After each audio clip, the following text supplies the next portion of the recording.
kiss for you.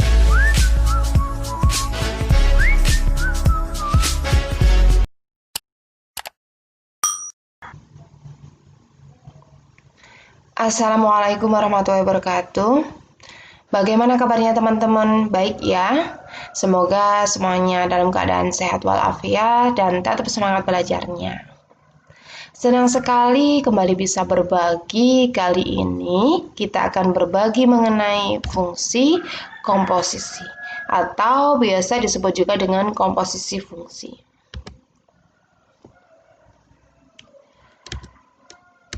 Fungsi komposisi adalah penggabungan dari dua fungsi atau lebih. Namun pada pembahasan kita kali ini, kita batasi pada dua fungsi saja ya yang kita gabungkan. Fungsi komposisi disimbolkan dengan bundaran. Nah, simbolnya seperti ini disebut bundaran. Supaya lebih jelas mengenai apa sih itu fungsi komposisi, coba kita perhatikan ilustrasi berikut. Misalkan roti itu disimbolkan dengan Fx dan keju itu disimbolkan dengan Gx. Misalkan ini fungsinya. Jika keju dimasukkan ke dalam roti, perhatikan kejunya ada di dalam roti, maka disebut sebagai F bundaran Gx. Perhatikan di sini, di dalam F ada G, di dalam roti ada keju. Bisa dipahami ya? Jika dibalik, misalkan di dalam keju ada roti, maka fungsinya jadi G bundaran Fx. Di dalam G ada Fx, di dalam keju ada roti. Begitu. Paham ya? Kalau pakai diagram, gambarannya seperti ini. Misalkan diketahui Fx adalah pemetaan dari B ke C dan Gx adalah pemetaan dari A ke B.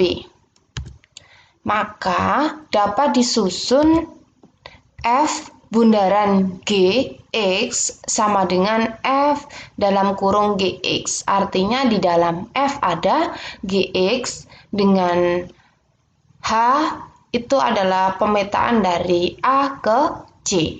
Jadi sudah digabung, mulainya dari G dulu. G-nya kan dari A ke B, kemudian dilanjutkan F. F-nya dari B ke C. Jadi gabungannya, bundarannya itu dari A ke C.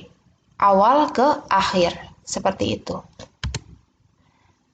Ini gambarnya ada himpunan anggotanya A, kemudian yang kedua B, jadi G-nya itu pemetaan dari A ke B, kemudian dilanjutkan oleh F, yaitu dari B ke C.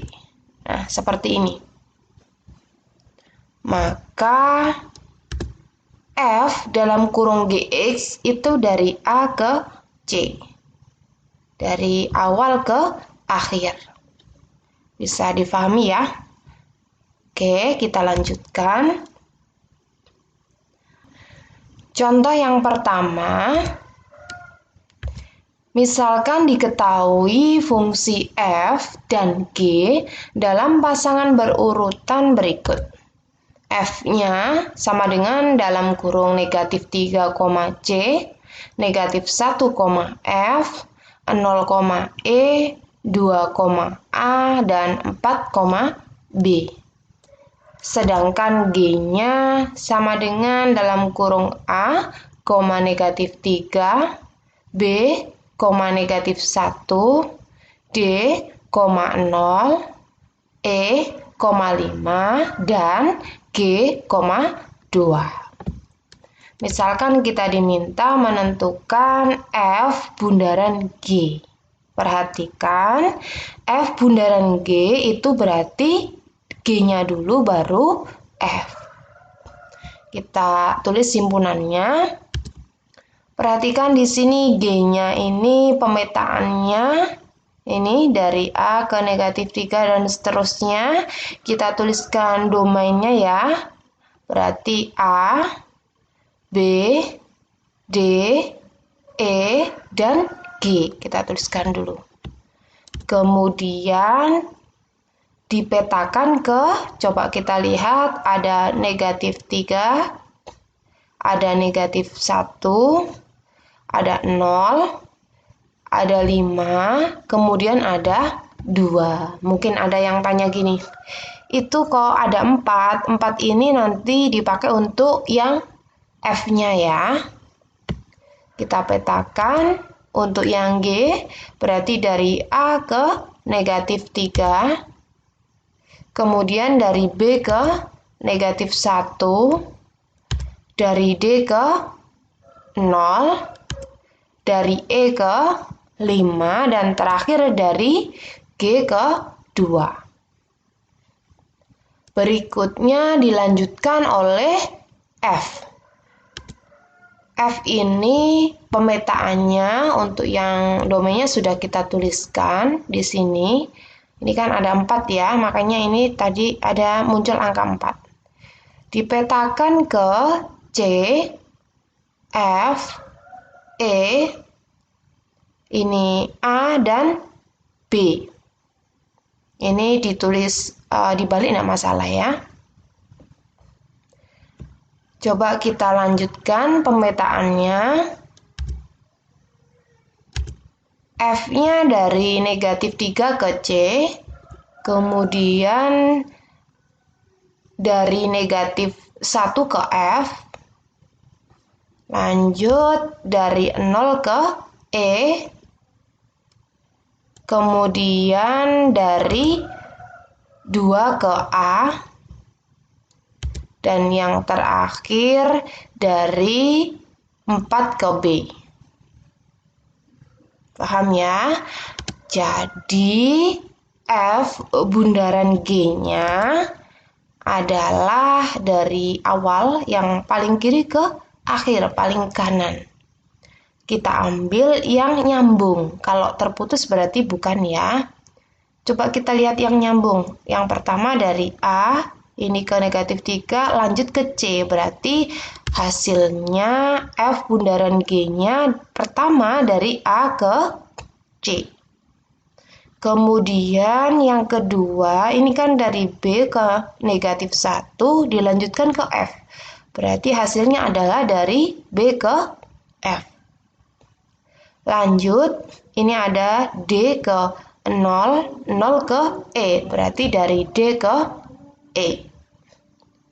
Perhatikan yang ini kan terputus ya, berarti bukan, hasilnya bukan itu. Kita ambil yang nyambung, ini yang terakhir dari G ke 2, 2 ke A, berarti hasilnya dari G ke A, seperti ini. Paham ya? Berikutnya, untuk contoh yang kedua, misalkan diketahui fungsi F itu pemetaan dari bilangan real ke bilangan real dan fungsi G itu dari bilangan real juga ke bilangan real. Dengan ketentuan Fx itu sama dengan 3x dikurangi 1 dan Gx sama dengan 2x kuadrat ditambah 2. Misalkan kita diminta menentukan G bundaran Fx. Perhatikan G-nya ini ada G bundaran F, berarti mengerjakannya ada F di dalam G. Nah, di dalamnya G ada F. Maka G bundaran Fx itu sama dengan G dalam kurung Fx. Di dalam G ada Fx. Fx-nya apa? Kita tuliskan di sini sudah diketahui Fx-nya adalah 3x dikurangi 1. Nah, ini kita ganti dengan 3x dikurangi 1. Kemudian kita perhatikan Gx-nya di sini kan 2x kuadrat ditambah 2. 2-nya kita tulis X kuadrat. X-nya kita ganti dengan ini. Di dalam G kan ada fx ya.